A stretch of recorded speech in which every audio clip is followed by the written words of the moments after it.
السلام علیکم ګرانو دوستانو، په دې هیله چې ټول به راته روغ او جوړ یاست. په زلحق بارو کې د پاکستان سوپر لیګ یا پی اس ایل کې په لومړۍ لوبه کې زبردسته بهترینو توپچونه ترسره کړل د خپلې لوبډلې دپاره، چې لوبډلې لوبه هم وګټل.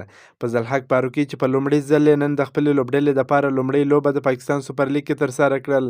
ډېره بهترینه توپچونه یې ترسره کړل، 3 ویکټ یې د خپلې لوبډلې په ګټه واخیستې.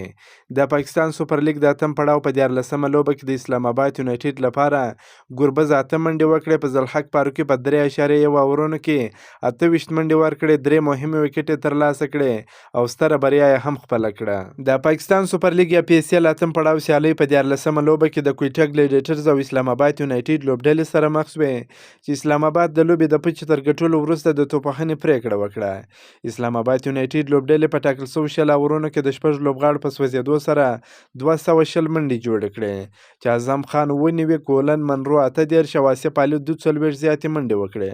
کویټه ګلیډیټرز لوبډلې ته محمد حسنین او اودین سمیت 2 ویکټې واخیستې.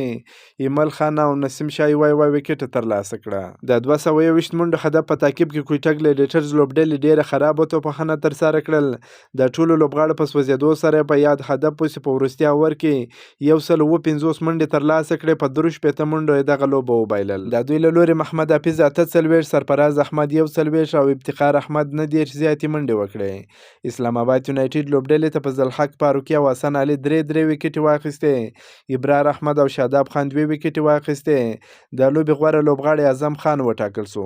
که مو دا ویډیو خوښه شوې درسره لایک کړئ، د خپلو ملګرو سره هم شیر کړئ. که په دې چینل کې نوی یاست چینل هم درسره سبسکرایب کړئ. د نور تازه معلوماتو لپاره هم زموږ سره اوسئ. تر بلې ویډیو پورې د الله په امان.